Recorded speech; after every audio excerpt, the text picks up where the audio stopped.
নমস্কার। আমি আজকে ভালো থাকুন এই পর্যায়ে একটা বিষয় আলোচনা করছি। সেটা হলো টক্সিক পেরেন্টস, অর্থাৎ বিষাক্ত অভিভাবক, বাবা মা। ব্যাপারটা একটু অন্যরকম শোনাচ্ছে, কারণ বাবা মা তারা তো সন্তানের কাছেও অত্যন্ত আদরের, সন্তান বাবা মায়ের অত্যন্ত স্নেহের আদরের।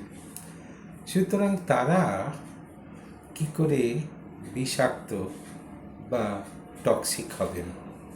কিন্তু দুর্ভাগ্যবশত কিছু সময় দেখা যায় যে কিছু বাবা মা থাকেন, তারা নিজেদের অজান্তেই অনেক সময় ছেলে মেয়েদের সাথে এমন আচার আচরণ করে থাকেন, তাদের ব্যবহার এমন একটা হয় যেটা ছেলে মেয়েদের পক্ষে খুবই কষ্টকর এবং দুঃখের, এবং তাদের যে ইমোশন, আবেগ, সেটা কিন্তু ভীষণভাবে আঘাত পেয়ে থাকে।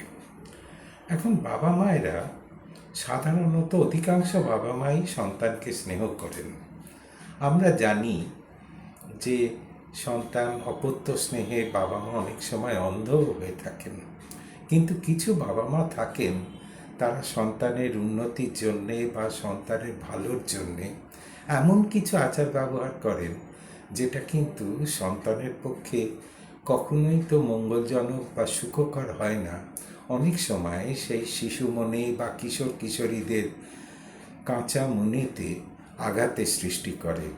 অনেক সময় তারা অন্যের সাথে এত হার্শ ক্রিটিসিজম করেন, অন্যের সাথে তুলনা করেন।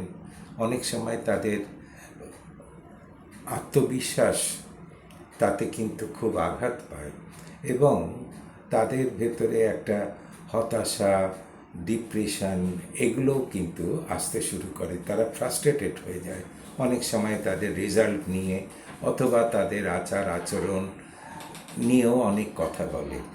দেখা যায় যে অনেক সময় বাবা মায়েদের নিজেদের যে সমস্যা থাকে, নিজেদের যে উদ্বেগ, অশান্তি, অ্যাংজাইটি থাকে, সেটা ছেলে মেয়েদের ওপরে প্রজেক্ট হয়, সেটা ছেলে মেয়েদের ওপরে পড়ে, এবং তারা কিন্তু নিজের অজান্তেই ছেলে মেয়ের অনেকখানি ক্ষতি করে ফেলেন। এখন যে বাবা মায়েরা এই ধরনের আচরণ করেন যেটা সন্তানের পক্ষে বিষময় হয়ে ওঠে, সেই বাবা মায়েদের অধিকাংশ ক্ষেত্রে দেখা যায় যে তাদের নিজেদের ভেতরে কিন্তু দাম্পত্য কলহ থাকে, তাদের নিজেদের ভেতরে ইগোর একটা লড়াই থাকে। অনেক সময় তারা বাইরের নানা রকম সম্পর্কে জড়িত থাকেন, এবং ছেলে মেয়েদের প্রতি একটা উদাসীন, অনীহা, অথবা অনেক সময় দেখা যায় যে ছেলে মেয়ে তারা হয়তো সেইভাবে চাননি, কিন্তু এসে গেছে, ছেলে মেয়ের জন্ম হয়েছে, এবং সেখানে ছেলে মেয়েদের প্রতি তাদের একটা বিরক্তি, রাগ থেকে যায়, এবং সেটাতে তাদের আচার আচরণ এমনভাবে হয় যেটা ছেলে মেয়েদের ভবিষ্যতে তাদের আত্মবিশ্বাস বাড়তে, তাদের আত্মসম্মান তৈরি হতে খুব কষ্টদায়ক হয়ে পড়ে এবং ক্ষতি করে।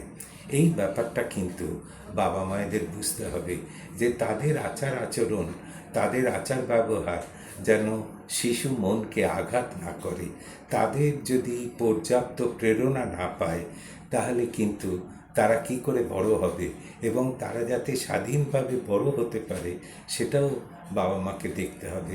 অনেকেই এত বেশি বেবিং করেন, সমস্ত ব্যাপারে তাদের নির্দেশ, তারা যেন ভাবেন যে ছেলে বা মেয়ে যেন একটা রোবট, এবং তারা যেভাবে যা বলবেন সেইভাবেই সেটা করবে। কিন্তু এটা কখনোই ঠিক নয়। প্রত্যেকটা ছেলে মেয়ের কিন্তু তারা যখন বড় হচ্ছে, তারা পরিবেশ থেকে, স্কুল থেকে নানা জিনিস দেখছে, শিখছে, এবং সেটা দিয়ে তার পার্সোনালিটি বা চরিত্রটা তৈরি হচ্ছে। সেখানে কিন্তু তাদের বড় হবার সুযোগটুকু বাবা মাকে দিতে হবে, এবং তাদের আচার আচরণ যেন কোনো সময় তাদেরকে দুঃখ না দেয়, কষ্ট না দেয়, তাতে কিন্তু তাদের আত্মবিশ্বাসে চির ধরবে। তারা ভবিষ্যতে কিন্তু আর 5টা ছেলেমেয়ের ভেতরে বড় হতে পারবে না। তাদের মধ্যে একটা হীনমন্যতা বোধ আসে, তারা ডিপ্রেসড হয়ে পড়ে এবং তারা যে কোনো লড়াইতে যে তাদের যে উইল পাওয়ার, যেটা জীবনী শক্তি, যেটা ইচ্ছা শক্তি, যেটা সেটা কিন্তু ভীষণভাবে ব্যাহত হয়। এটা কিন্তু বাবা মায়েদের বুঝতে হবে। নমস্কার।